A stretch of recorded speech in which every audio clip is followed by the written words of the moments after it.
Welcome to Creativity on Tap. Creativity on Tap is a series of conversations produced by Compass about the value and importance of creativity. This year, Compass turns 50. That's a half century of putting creativity in the hands of millions of Minnesotans. We are working really hard to ensure we'll be doing this for 50 more years. Creativity on Tap is a part of Creativity Saves the World, a year-long initiative led by Compass to explore the role creativity can and must play in solving the unique challenges of this era. For more information about Compass and how creativity saves the world, please visit compass.org. Today's episode, the focus will be on how one builds a life and career around their artistry. My name is Frank Sentwali, Compass Principal Teaching Artist, and my two guests have both successfully created a life and career around their artistry. So this will be a great opportunity to dive into their respective journeys. Our first guest today is none other than Craig Lawrence Rice. Mr. Rice is an award-winning producer and director who is nationally recognized for his distinguished career in music videos, commercial, television, and the film industry. Thank you for having me. I appreciate it. I do. We appreciate it. Very honored to have you as our guest. Our other guest is none other than Jes Reyes. Jes is an interdisciplinary artist organizer, and teaching artist practicing in mixed media art, textiles, video, and more. Her artwork is rooted in play, vulnerability, experimentation, collaboration, and the blending of other disciplines. She has exhibited and screened her artwork throughout Minnesota. And welcome, Jes Reyes. Thanks, Frank. Appreciate that. Happy to be here. It is wonderful to have you both here. I'm excited to ask questions and learn more about you all's artistic journey and how you turn that into a career, and maybe how you can help other aspiring artists who may watch this show follow their dreams and pathways toward artistic career success and comfort, because I was told that when you do what you love, you never work a day in your life. So we'll see what you all's opinions on that particular phrasing is. You are both highly accomplished artists. So let's talk first about your artistry. We'll start with you, Mr. Rice, and then Jes. What do you create? We talked about your accomplishments, but what do you feel like you create?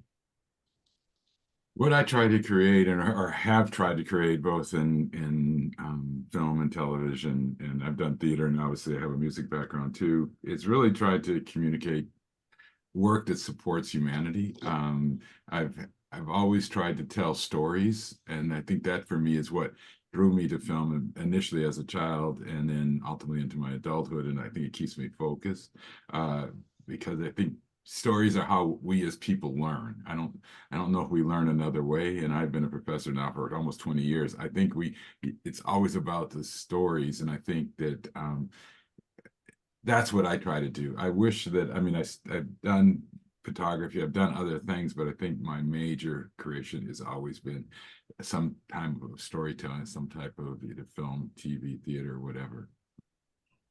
That's awesome. Now, when you think about telling stories, are you interested in telling stories of your own experiences, the world's experiences, or a little bit of both? I think it's probably both, but I think to be a good storyteller, you have to be able to relate to the situation, and I think you have to tell people a story that they can relate to. So yes, have I ever been lost? No, I have never been lost, but you can tell a story about being lost because you can understand the feeling, but other people will know that feeling, and you kind of get that emotion. I think there's a great film that I saw, Zone of Interest, which is about the family that lives next to the Auschwitz, the concentration camp, and sort of lives this normal life. I think it's like the filmmaker had to figure out what could people identify with, and so it's the normal life of next to an incredibly unnormal situation, and how they try to maintain and block out the horrors which are going on beyond the other side of the wall. And I think that as filmmakers, for example, I got into to Garrison Keillor, Prairie Home Companion. It was not on my radar until I heard it one time, and I said, "This is like Mark Twain of the 21st century." And I realized I wanted to create this film about this situation because I thought other people should hear sort of this sort of, I hate to call it a word thing, sort of homespun humor and music, but I think it's important for people to sort of radiate what is sort of honest and true. That's the reason I ask you that question is because your Mhm. initial answer made me think a lot about August Wilson and his Mhm. approach to storytelling. Yeah, in August, and I luckily, I mean, I feel lucky having to be friends with August when he came here, and so we spent a lot of time together here, and then we also did the Eugene O'Neill Theater Center for 2 years in Connecticut together. So I and unfortunately he left town, but I think while he was here and formulating his work, I got a lot from him. That is awesome. Thank you. Jes, Yeah. same question to you. What do you create besides just what people see of it from the soul of it? What do you create? Yeah, yeah, definitely. I have been an artist for numerous years, and I practice in a wide variety of disciplines. I was first a filmmaker, and I primarily focused on that identity for many years. And it was in grad school that I really began to embrace the identity as an artist. And that helped me feel freer in my art choices. That I really did start to see that I wanted to express myself in different ways beyond the moving image. And so that began to utilize poetry, painting, um, more video making, and most recently working with textiles. And so I have been, through the support of a Minnesota State Arts Board grant, the past 2 years, I've been awarded to continue to blend those disciplines by merging them through some larger projects that I hope to continue to complete. I'm always envious of people who can easily kind of transcend art disciplines or just go from one thing to the next and express their art in so many different ways. It's not a gift that I have. I went from a rapper to a spoken word artist. It's not a big leap. So for those of you that can go from film to music to visual art to textiles, true Renaissance men and women in the art community. Let's go back to that a little bit. What was and I'll throw this one to you, Jes, and then come back to you, Mr. Rice. What's the first moment you started making art or engage in some art making creative process that you kind of went, yeah, this speaks to me?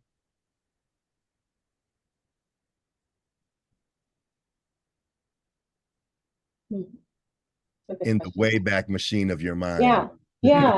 I have this, I'm just thinking, I can see my mom right now in my vision of like just being around a parent that really embraced creativity and craft, having that in my life as a way to express and communicate what I was feeling or the relationships that I had in my life. And so that I think was in essence what helped me create an identity around a creative.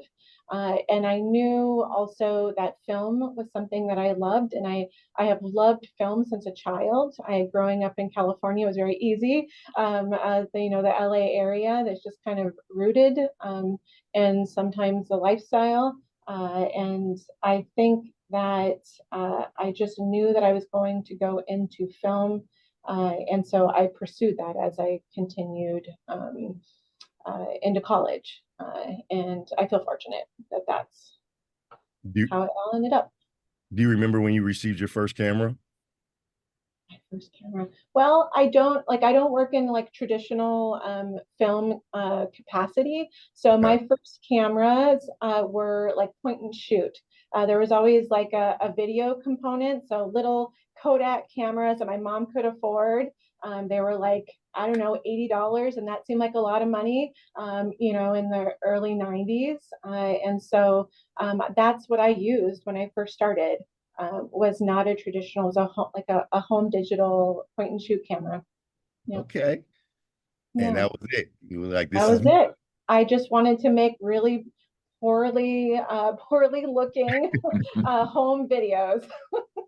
I found my stepfather's old 8mm films that he used to video of me and my family when we were a kid at holidays and skiing down Afton Alps and running into people and stuff. And ooh, that's grainy stuff, real grainy stuff. That's what I'm going for. I love a grainy look. Yes, yes. Mr. Rice, when can you think of was the first time that you engaged in art making or creative activity where you kind of went, yeah, this speaks to my soul. This is for Yeah. me. I mean, very similar to her in a certain extent. I think mothers had a lot to do with it. My mother was, well, both my father and mother. My mother was actually could draw really well. So it was one thing she had all the kids do. I mean, part of it I think was financial. It was an easy way to keep us busy and didn't cost a lot. But she gave us lessons in drawing when we were kids. And also my parents were really into films, and so I mean, from the first time I decided I wanted to be a director was 5 years old, and I was watching Stalag 17 and Billy Wilder's film, and that's when I really decided this is what I wanted to do. But everybody in my family plays an instrument, so it was a musical kind of environment, and we went to the opera, not the opera, the symphony and things like that. So I never did not know that this is what I wanted to do. You know, I played around with being a cowboy and a policeman and a soldier like any boy would do as a kid, but it was never the thing I really wanted to do. You know, I still wanted to be a rodeo cowboy. I don't know what that is, but it was always there. And I think for me, it was, you know, my mother was tough. I mean, which is possibly good, I think, because she really pushed you to sort of understand, is this the best you can do? You should, you know, try to be better at it. And I think it made me look at art as part of it is labor, you know, creative, but it's also labor as opposed to just joy and fun. And, you know, but I like the process. So when it got good, you could say, oh, okay. And you know, so that's why I said, I don't know if it's good or bad. There's a certain amount of recognition to the quality of the work you do that is attached to who I am as a person.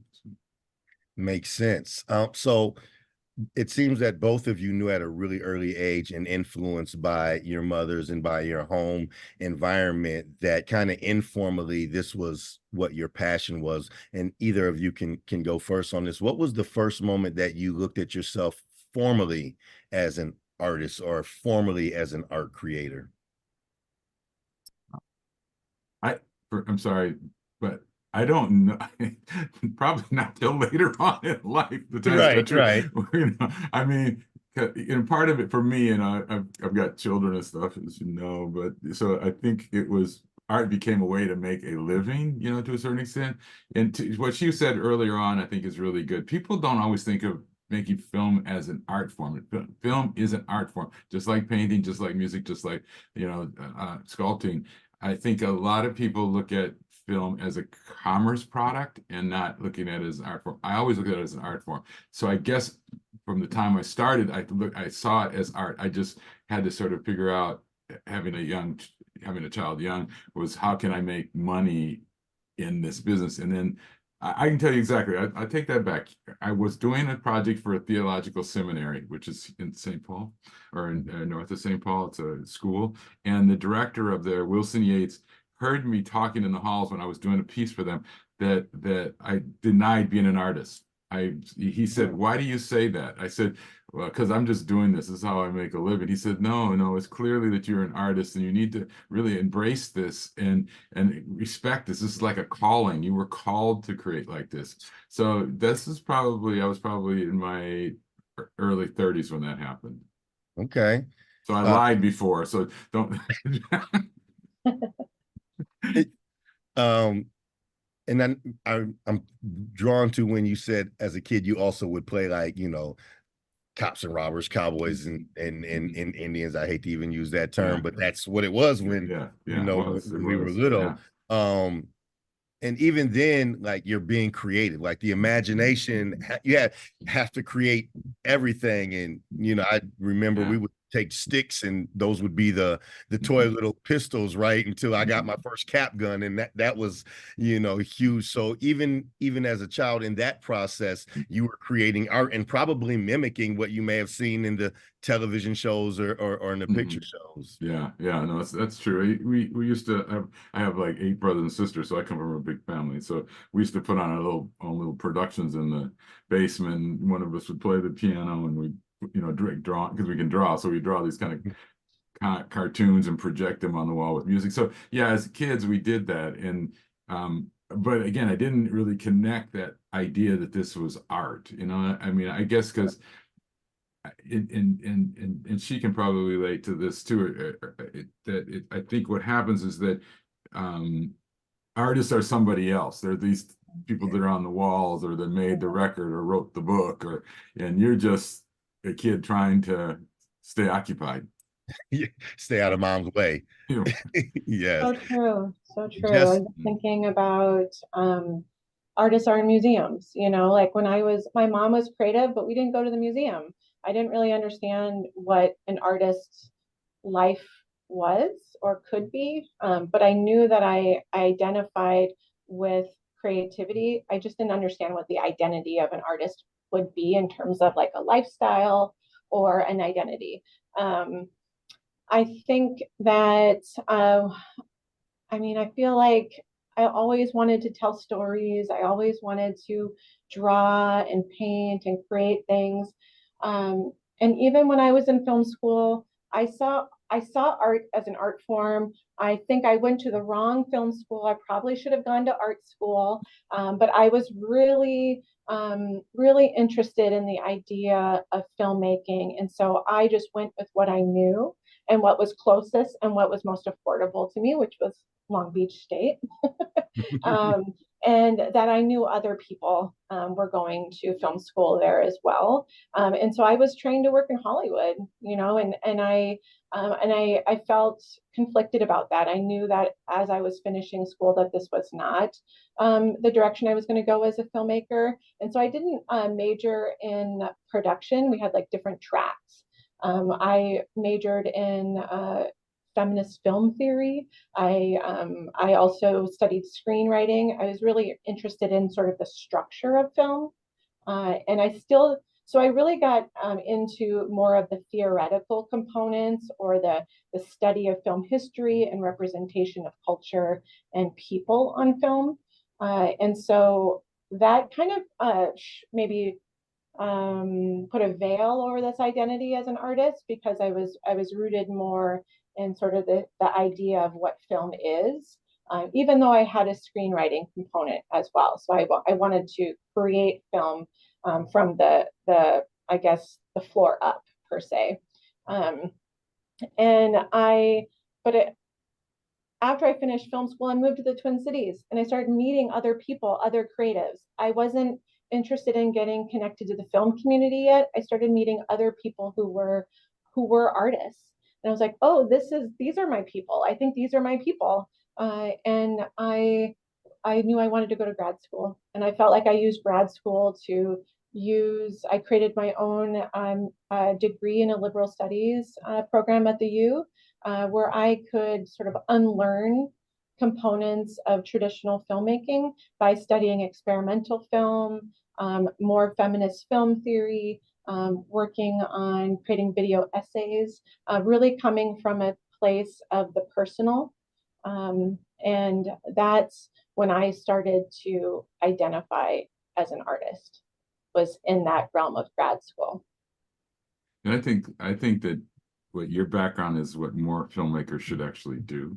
I think I went to USC, so that's like Hollywood's back door. Yeah. And luckily I went to art school before I went there, so I had a basis of art. But I think a lot of people, and I've been teaching film now for 20 years, I think a lot of students want to forgo the process of thinking about what they want to make films about, and studying film theories and studying about an approaches to film, the alternative to just doing Hollywood things. And because I think that, again, I think that film is an important medium, because it has something that none of the other ones have, which is has this ability to really influence and and corrupt people if they are not aware of what they're watching. And I think that it's almost like a drug, in a sense that it's actually can be harmful, is what I'm trying to say. And a lot of people just don't think about it. They just want to make it. They just want to make a Marvel movie just because, and your process is very thoughtful. And it really is, I think more people need to take that kind of a road, as opposed to just wanting to grab a camera and starting shooting.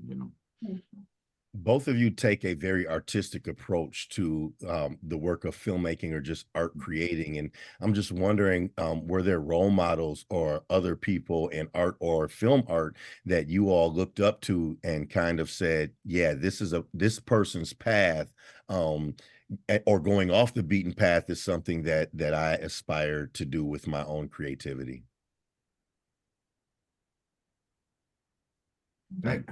Yeah, that's I think my mother, again, God, we're talking about my mother. I had a father who was around his whole life, so but my mother, for whatever, she figured me out really early, because when I was getting into my early teens, like 12, 13, I started getting into trouble. And I think she sensed that it was there was not enough of an outlet for my creativity. And if you know anything, criminals are incredibly creative people. And so she bought me the book Choice of Weapons. That's why that came from. It really was sort of focused me on, it's using life weapons as opposed to death weapons. It's about, you want to create something positive, as opposed to creating, trouble, which is what I was getting into.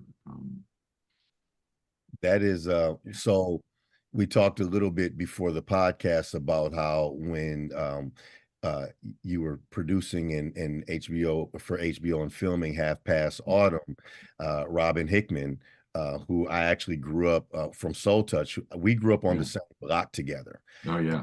So when they were doing the tribute, they wanted a spoken word artist who was from St. Paul, and I was not new to writing and performing, but spoken word as opposed to rap and hip hop was a fairly new medium for me. And she said, I want a poet from St. Paul. So the first thing I did was I went and bought Choice of Weapons and read it from cover to cover before I wrote one word of that particular poem that I performed that night. And I tell young people in my work today that it's one of the most inspirational books that you can read, especially for an urban kid of color.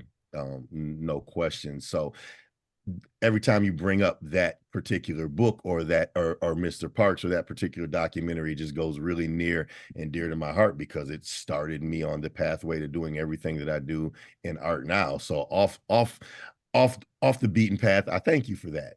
Thank you very highly for that.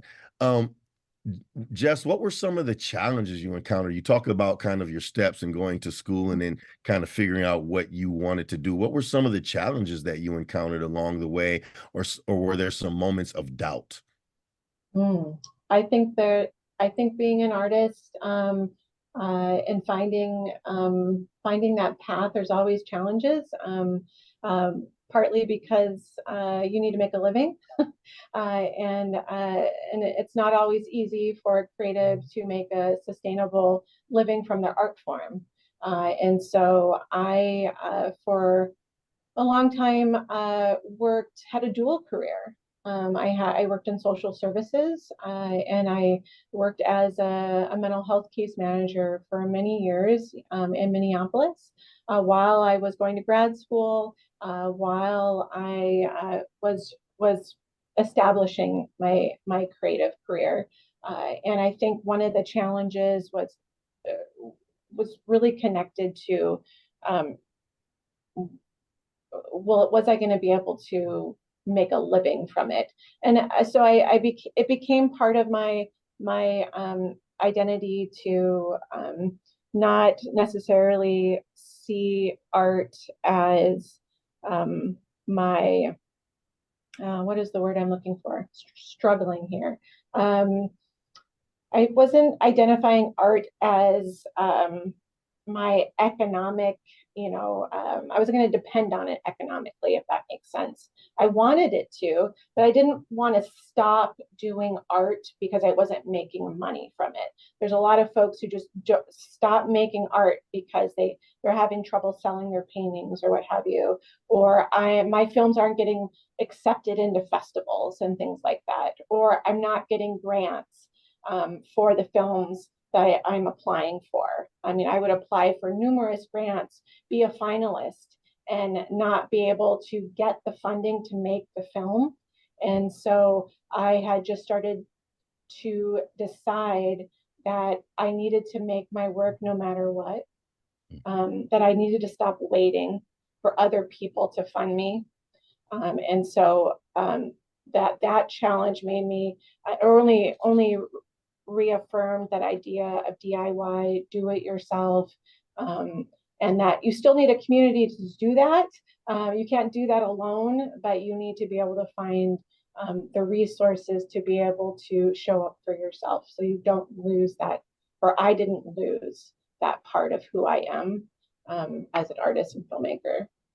I think that's so important. And I'm going to actually pose the same question to you, Mr. Rice. What were some of your some things that maybe made you doubt, or some challenges? And then also, I'm going to add to that, was there ever a moment where you had to take a step back from yourself and make sure that you were creating your works for the authenticity of the creativity and the artwork, and not just creating work for the sake of making money? And how do you balance that? Like, I want to put my best artistic work forward, but at the same time I have, kids to feed, or mouths to feed, or myself to feed, or bills to pay. I think, yeah, I think it was, I mean, I had a child right at the end of college, it was what it was. And so it was like, I had to figure out, having gone to school as a director, I had to figure out, because directors don't make the phone, they sit around waiting for the phone to ring. I ended up moving into producing because that way you could make the phone ring. That was a real challenge for me because I didn't want to sort of abandon film, but I needed to make film work for me, and being a producer, and that's really how that sort of happened. It took me from the time I got out of school, probably almost 12 years before I directed. It was actually Prince that got me into directing, because when I started working for him and running Paisley Park and stuff, he knew that I had a lot of, obviously, film knowledge and aesthetic values. And because after I did Purple Rain and backed out of Under the Cherry Moon, he said, I want to be a managed artist. And that's when I got Maserati. And he said, you should direct the music video. And I said, oh, okay, I'll do that.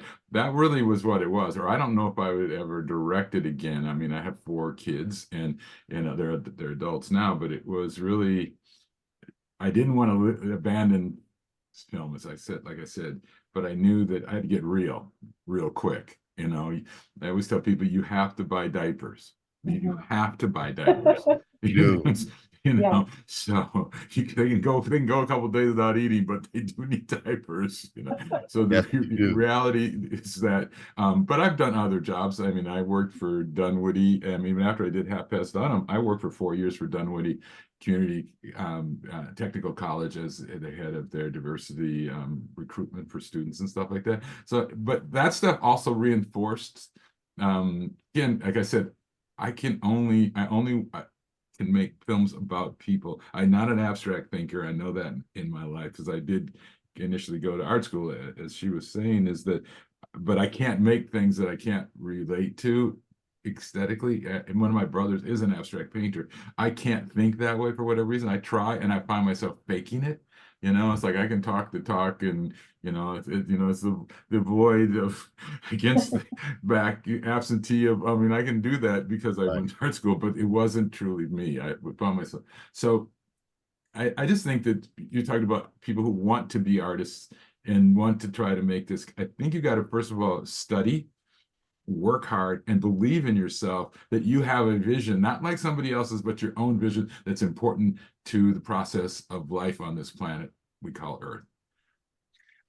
When you mentioned working with Prince, it reminds me, it was an interview and it was a talk show and I can't remember who it was with, but it sticks with me that he said, when, you create your artwork, it's perfect because it comes from you, it comes out of you.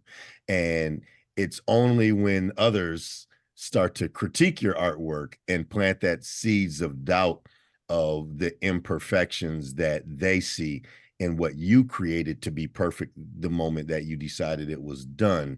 Is that kind of how you view, both of you, how you view your art, or your filmmaking? Like, when it's done, I put everything I have into it, so it's perfect. And then how do you kind of block out the noise? Because anything you make public, as we learned in our social media world, it comes with criticism from others. How do you manage that with yourself? And is that how you feel about your art? Like, when you've created something, it's like, okay, each thing I create is perfect because I put everything I had into it.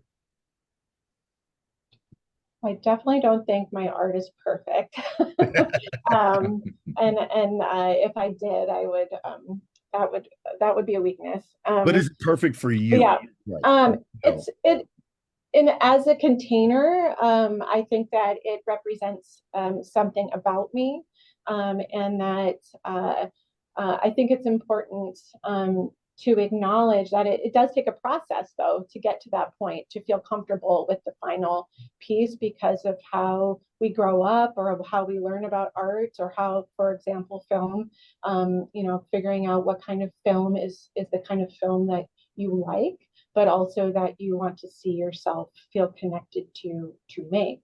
Um, I there's a couple, I guess, non-film related components that help me kind of figure out the kind of work I wanted to make, and that also helped me figure out that I'm not just a filmmaker.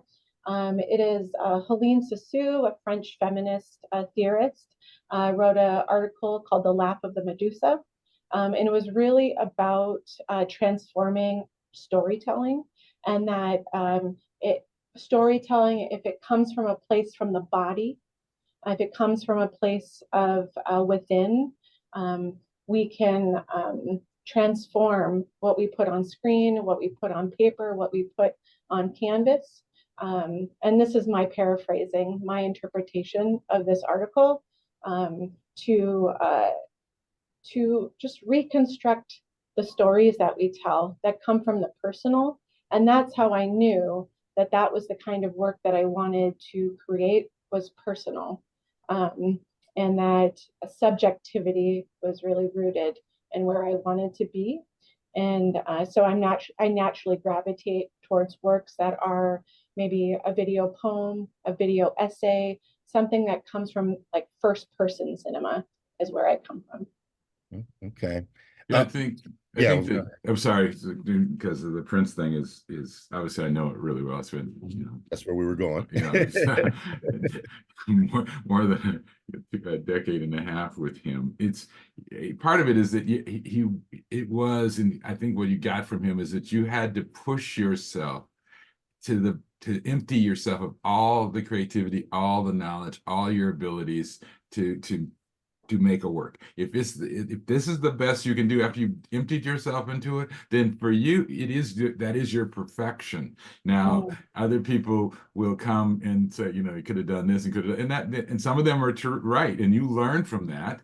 Right. But then there are people, you have to remember, there are people out there that they're jealous people or envious people who are going to criticize you because it either makes them feel better because they want to put you down. And so you got to be able to understand, I gave this, you had to honestly in your head, even listening to them, I think, that I gave this everything I had, and judge what they say to you based on knowing that. Yes, did I understand what you just talked about, this theory, which I think is incredible. I never heard it before, but now hearing that, I will say, maybe I should understand that more. Maybe that's something I could input into my work. But I didn't know that before I finished this piece of work, Yeah. So, that's, I think when he says that, or used to say that, that was it. You have to question, because a lot of artists don't question themselves. Again, we go back to people just want to make stuff because they want to be able to say they're artists. And, I tell you, one thing I've learned in my years of being around is that, especially people love the art, but they don't always love the artist. They Mm. think we're messy and loud and disruptive and challenging. So there's a certain level to get them kind of attitude, you know, it's like they put them on a pedestal so they can kick the pedestal down and watch them fall. And those people you have to be careful of because it's their form of entertainment, you know. Mhm. I was going to ask you about working with Prince and what was that process like. I know a few people that have worked closely with him, and they always have these interesting stories about working with him or really being able to get him what he wanted and an artistic vision, or being able to convince him that your artistic vision was something maybe that he hadn't seen. What was that? What was the process like working with him? And did you guys have any times where you were kind of, you know, too Oh rambling yeah. on the artistic vision? I mean, sometimes it's like the hammer and the anvil. Sometimes, I mean, part of it is that questioning yourself. You know, you could not go to him unless you were totally convinced that what either you directed or what you wrote was, you know, the best you could do. Because you got to go, you had to defend it. You had to be Yeah. able to say, and he either say yes or no, or or ask you, is this the best you can do? And if you accepted this is the best you could do, he usually would accept it. Now, if you came in sort of like, well, I'm working on, then you were dead. He was going to take you apart piece by piece. So that's what you did learn. He did teach you that your perception is different than his. You know, he had his, and she said this earlier on, it's that everybody comes with what they come from. And Prince had a very disruptive, obviously, family background. I did not have that, solid family, brothers, sisters, parents, one house, my whole life. He came from a very disjointed. So he had issues that he had to deal with, and we'd always talk about that. It's like, you don't understand what it's like to be comfortable. You got issues that a psychiatrist could fix in a couple of days if you just talk to somebody about them, so there was emotional things, feelings of inadequacy. But again, go back to the fact that work was part of it. Study was part of it. I mean, people don't understand. Prince was actually very studied. He read the newspaper, several newspapers a day. He read a lot, even before he got into the religious aspect of his life, books on theory and philosophy. And he was a very steady person. So that was part of it too, is that it wasn't just about hanging out and, he didn't smoke, he didn't drink. He was really, really a studied artist. And that's, I think, what people who came to him that stayed for a long time saw that. Other people who came in for I call it the party part of being an artist, they couldn't hang with him. Mm. I want to change the page a little bit, a couple things. First, Mr. Rice, I'm curious, did you know what you were creating when you created Half Past Autumn? And then also, did you know what you were being a part of in the moment when you were working with Purple Rain? Purple Rain, hell no. even Prince didn't know. We talked one time. He and I were together in making. He said, "Do you think we should even continue to make this movie?" Because it was not totally. I mean, everybody was relatively young, and everybody. It's like I said, we're doing it. We might as well finish it. No, nobody, including the directors, had an idea. The producers had never produced before. It was their first movie they ever did, so it wasn't what everybody thought it was. We had none of that. But when I did Half Past Autumn, I wanted to do it because the book had influenced me so much.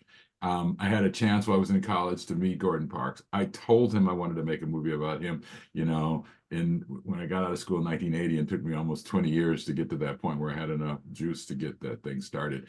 I just thought it was, and it's not putting down, there's a generation that doesn't read like, and so I figured we needed to put sort of, because initially it was called Choice of Weapons of the movie, but HBO hated that. I mean, because everybody was like, weapons, no, don't talk about weapons, Right. Right. So so it was really just trying to capture the essence of him in a film form. And that's why the film it's not in a traditional narrative structure. It was done based on certain specific aspects, from music to film to photography to writing to, that's it's structured that way. And he did all of that, so you almost had to do it that way in order to capture the Renaissance man that he was. Jes, was there a magic moment in your artistic career where you not only went, oh my God, I'm truly an artist, but oh my God, I'm an artist and people like my art, was there a moment where you kind of went, wow, about your art? Yeah. Gosh. Uh, I I think I keep on coming to a memory that I had the first time I exhibited a film of mine. I made a short film called Yellow House, and it was accepted with artists in storefronts, where they illuminated. It was a public art project, where they took over certain parts of storefronts in South Minneapolis, pretty close to MCAD. And it was really the first time that a film of mine had been accepted, or that I even started to share my film. Other films that I made were very personal, 10-second films, but more like diaries. Um, and so it was the first time that I was showing my work. And I remember sitting with my partner, and he called me an exhibiting artist. And I was like, oh, that's what I am. That's what I am. Oh my gosh. And it took, I mean, I was I had just finished grad school, and um, that was a moment. That was a magical moment where I was like, oh, I really like doing this. I really like sharing my work. I love meeting other artists, and I want to continue. And so that only sort of kind of birthed a moment for me. So yeah. That is awesome. I want to move to the economics of art as it stands both in Minnesota and in the country a little bit. And I want to read this for you, and then I'm going to ask you guys your thoughts on it. The U.S. Bureau of Economic Analysis reports that arts and culture sector contributes $12 billion to the Minnesota economy, representing 3.6% of the state's GDP and 11,000 jobs, a larger share than some other industries in the state. This is called the creative economy. Nationally, the arts and culture sector is an $804 billion industry. Yet so often the work of artists and those in creative fields is not valued. Many times artists are asked, even by big brands and corporations, and I can relate, to provide their work for free. I want to ask you guys, why do you think that oftentimes organizations, even some that have disposable income, devalue art and artists and ask them to perform their art for free? And then have you ever experienced that? And if so, how did you handle it? And I'll start with you, Mr. Rice, and then go to you, Jes. Yeah, Jes can say this is, where's the money? I mean, where in the hell is that money? Because we don't see it. Yeah. Yes, I mean, yes, I think that I go back to people. America likes art, they just don't like the artists. I don't think they like us.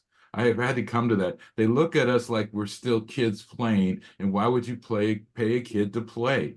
I don't think they respect us, and that's a challenge. What doesn't go away, and at my age, and unfortunately, Jes is going to go through this. I don't see it changing. I've had conversations with everybody. I mean, the fact that the National Endowment for the Arts hasn't increased its budget since the 70s. I mean, what do they think? I mean, seriously, it's like, what do you think that materials don't go up just because we're artists? Should we do this as a hobby? Well, it's for us who are serious. It's not a hobby. We're trying to. I mean, I'm not expecting to have an infinity pool in Malibu. I mean, that's not in my. But I want to be able to pay my rent. I want to pay the health care. I want to pay for supplies. I want to do better work. And so I think artists, I mean, I know that it's important, and Florida's books and stuff like that. I think we read them and understand them. I don't think the people who have the money read them and understand them. So true. Yes. That sounds pretty radical, but that's the way I feel. That's real. No, that's wait, look, we're just having this conversation. Yeah. Right. Jes, what are your thoughts on Yeah. statistics and how art is viewed as it relates to us trying to make a living and being respected for what we do? Yeah. I think that this is a conversation on a local, national, and international context. I am somebody that really believes in the local. And I find that my livelihood is supported at the local level.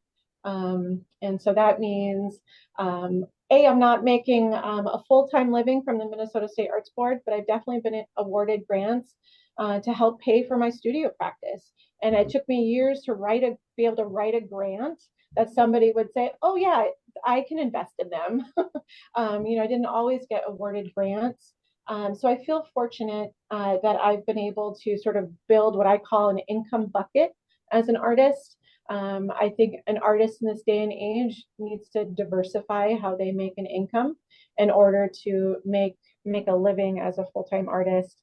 I think, again, once I started making art beyond film and identifying outside of that identity, I was able to find other funding sources, other ways to make an income, and that helped me greatly. I always tell people that the most I've ever made as a filmmaker is $1,000, and I'm lucky that I made that was for exhibiting films. I have never been paid to make a film, but I was fortunate to be paid by Hennepin Theater Trust for a public art project. So it's challenging, but it didn't stop me. And I think that it really is something that I feel fortunate about living in Minnesota, because our state values the arts and Yes. funding goes towards the arts. I think that's where I kind of sit right now. Is I'm not happy with the fact that not everyone values the arts the way that artists do, and that those who support and value the arts. But I know that I feel supported here in Minnesota. Yeah, it really is, again, goes back to that balance between how do you do your art for your soul and at Mm-hmm. the same time not sell your soul. In my craft spoken word, I'm hearing a lot of poets that are performance poets from the slam community that I recognize their voices, and I'm hearing them on a lot of commercials. And so I'm guessing they're now moving into the ad agency world. And I'm just wondering, like, could I write poetry for Pepsi? I'm just like, maybe if Pepsi paid me enough, Yeah.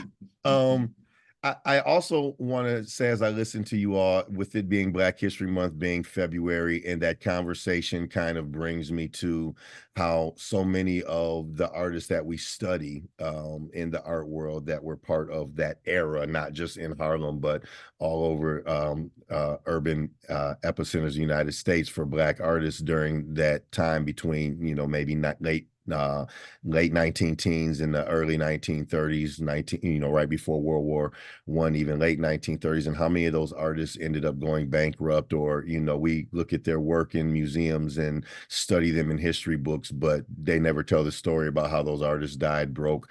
And then also, because both of you guys are filmmakers, I'd be remiss if I didn't bring up Oscar Micheaux this month and this time of year. And I'm just wondering, especially for you, Mr. Rice, did Oscar Micheaux influence you? If not his work, maybe the perseverance and kind of the workarounds that he went through to create Homesteader, and having Yeah. to force his way in, and then Within Our Gates, which was a rebuttal to D.W. Griffith's Birth of a Nation, and kind of telling those stories from to use the term of the time, the Negro experience, and really creating film as a platform when that was almost unheard of for a Black person in the United States. With it being Black History Month, can you talk a little bit about maybe the influence or the importance of Oscar Micheaux? Yeah, I mean, I think that he was incredibly influential to me, only because I'm old enough to actually have seen some of his movies. I mean, and I think that the fact that he hung in there for as long as he did, trying to make film, and again, another unfortunate tragic story is about, he did it till the point in time he couldn't do it anymore financially, and it ended up dying. I think he was a pioneer. It's probably the best way to say that, because I'm glad that he did what he did, because he made it sort of at least symbolic for us to do this. And I think it inspired Gordon to push forward. And, you know, we are all children of our creative parents. The thing about Oscar Michaud that and actually I was honored, his family, actually his heirs, reached out to me after Half Past Autumn to try to do something about him. The problem is that because of the level of expense of making films, on the level that I know how to make films, which is basically because I've only kind of done it with studios or networks, nobody wanted to make it. Nobody wanted to make it. And it was like, I think today, I think now would be a little easier to do that. Hollywood seems to be, or at least the studios, streamers seem really, really into biopics. If they're making biopics about everybody now, people I never heard of before, you know, if they're Black and they did something, they're going to be a biopic. So this might be the right time for that, because I still have some of the notes and stuff from his family and stuff, and so I'm thinking about that. And then I think if you did it the right way, you could actually make a significant piece of work that really shows both his rise and fall, his successes and his failures, his errors, because he had a tendency to really try to make Black films like they make white films, and that you have to change. There's a different, like women have to make, Jess knows this, we have to stop trying to make all films from a white male gaze and start making films from female gaze. I think that Black people have to start making films from a Black gaze and stop trying to say, okay, this is the way you do a biopic and that's it. There's not, because I see, you know, for Black people, I mean, yes, do we succeed very often? No, we don't. But it's not like we're not trying as hard as we can. So the success of trying as hard as you can is the success. But we have walls against us to prevent us. The situation same for females. That, you know, it's like you're only going to be so famous, so big, so successful in America if you're a female. That is the reality. But it doesn't mean that the women that tried it failed. Right. Yeah, very important statement. Jess, I'm gonna start this with you as we get ready to wind down here. You guys are both educators, and you are working with, guiding, inspiring, mentoring the next generation of artists, of filmmakers, of young creatives. Why have you chosen the work of being an educator and working with young people? And is there any particular stories from your work as teachers, as teaching artists, and interactions with students that were either inspiring for you to continue teaching young people or inspiring for you to take a reinvigorated look at your own work? Like really lovely 5 questions in one. Well, yeah. Testing Okay. short-term memory. Yes, my short-term memory. I can you repeat the question? Yeah, so we'll start with we'll slow it down a little bit. Why have you chosen the work of being an arts educator? Why have I chosen to be an art educator? Because I think art is the answer. I think that art is the answer to most problem solving. I think that art can save people.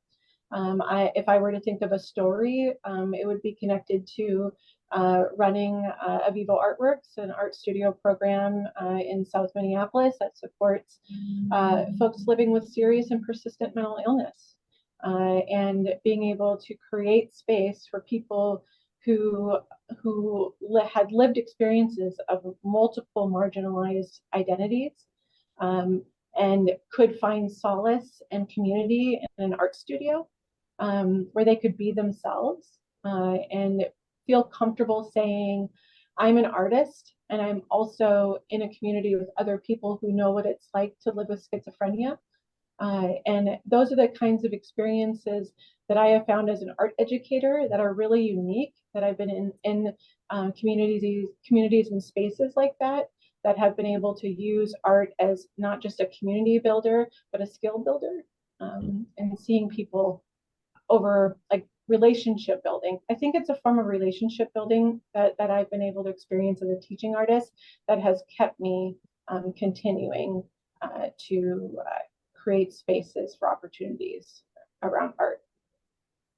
I think it's really important. I know in my work also the young people inspire me to write more modern, Mhm. poems.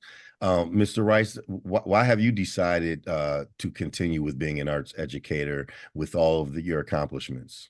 Um, I started, I didn't really start because I wanted to start teaching.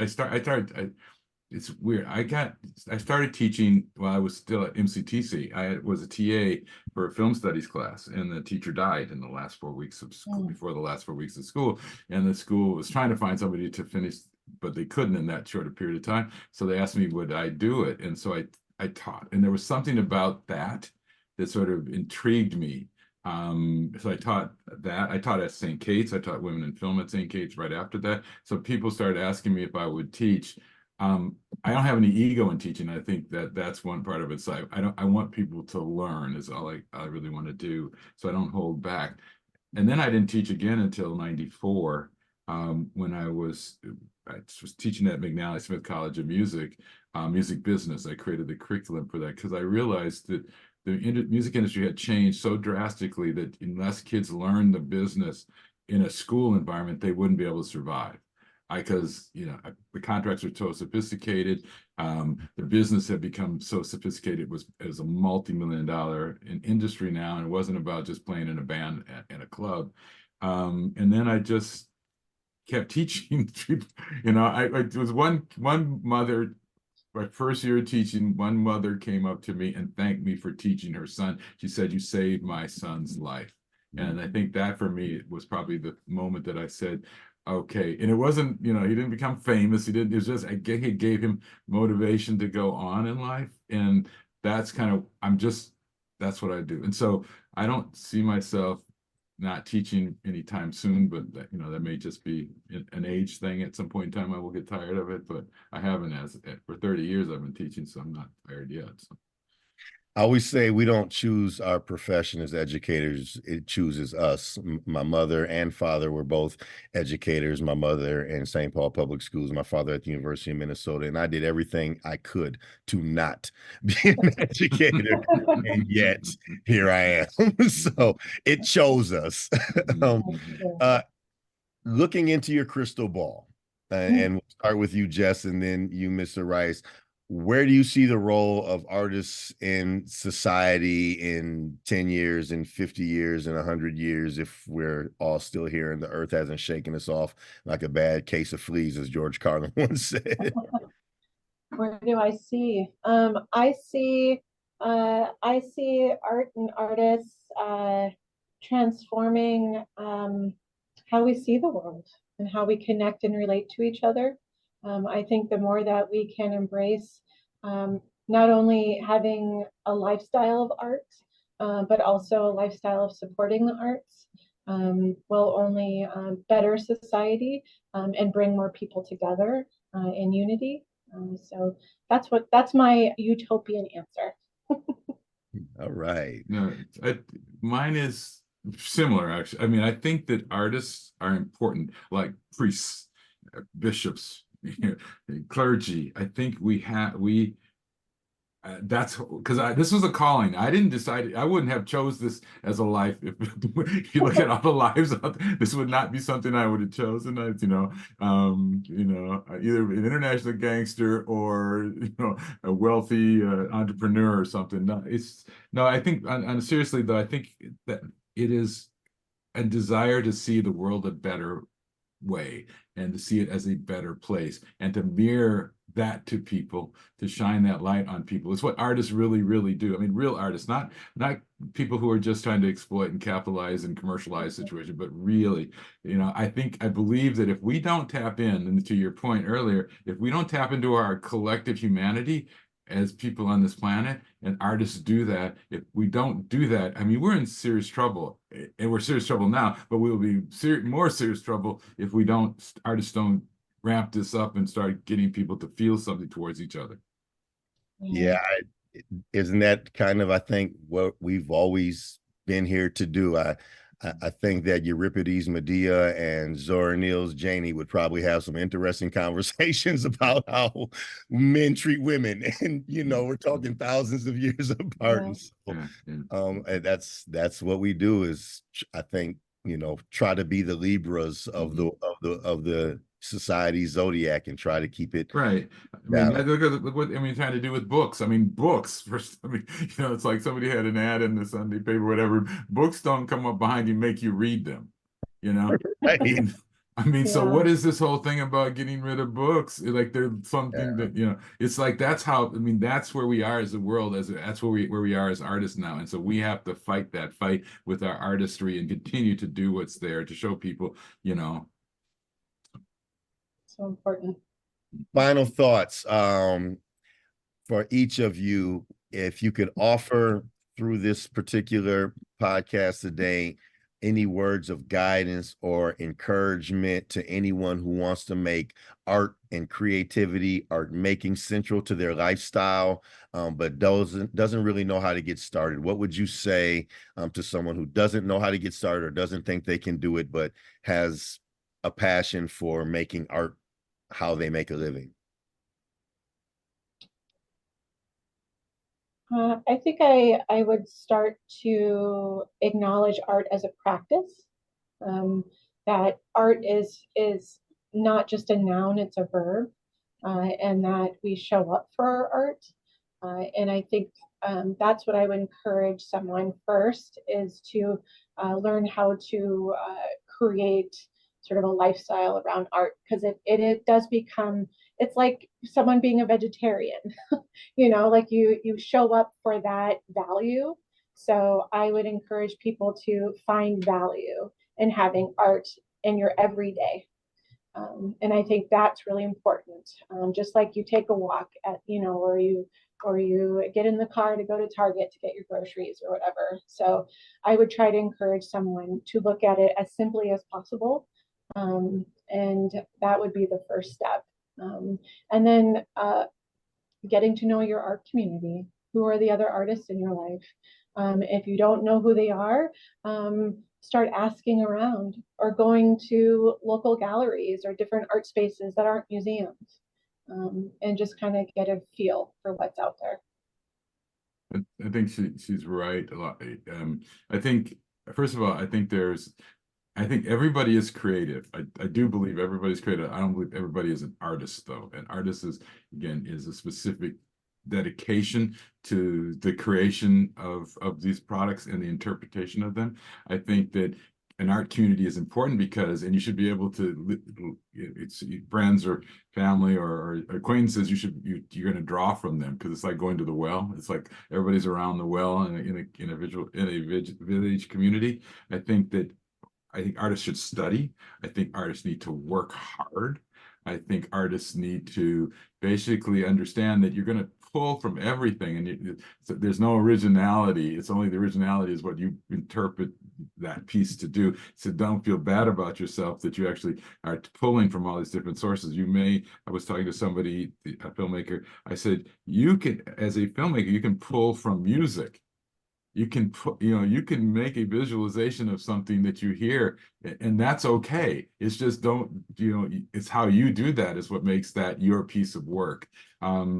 And again, you have to, I think as an artist, I tell people that, and I encourage people not to look at art as a money-making career proposition is because our country so much is about money and everything we do is, so, you may have to have another set of skills to make a living. I mean, I'm so glad I learned how to type in high school. And I learned how to file. I took business practice in high school. I didn't take anything. Whenever people were doing sports, I was learning how to file and how to type and how, business and stuff. Because I did that early on in my life, especially when I was in college. So it's because it's not going to always be. Jess said this. It starts out kind of slow. It does, unfortunately. I think what you said is so important is, be multifaceted, have a skill, have a trade, have something else that you can do so that you don't feel the pressure of trying to make your living with your art. And if your art ends up making a living for you, that's wonderful, but it's really hard to create when you're under that pressure. I learned that lesson the hard way with my music. I wasn't fortunate enough to meet Mr. Craig Rice back in my band's heyday because maybe I could have been made a living off my art. We weren't bad. We weren't bad at all. I want to say thank you, Jes Reyes. Thank you, Mr. Craig Rice, for sharing your time, your thoughts. Very fascinating conversation. So much appreciated. You've been tuned into Creativity on Tap, a series of conversations produced by Compass about the value and importance of creativity. Creativity on Tap is part of Creativity Saves the World, a year-long initiative led by Compass to explore the role creativity can make and must play in solving the unique challenges of this era. For more information about Compass and how creativity saves the world, please visit COMPAS. That's Compass, COMPAS.org. Jes, Mr. Rice, again, can't thank you enough for sharing your time, your energy, and your wisdom with us today. Thank you for having me. I appreciate it. Thank you so much. It's an honor to be in this room with both of you. It's a pleasure to meet you, Mr. Rice. Yeah, it's here too. I'm super honored. I'm Frank Sentwali for Compass. So long until next time. Pump up the volume, pump up the volume, pump up the volume, pump up the volume.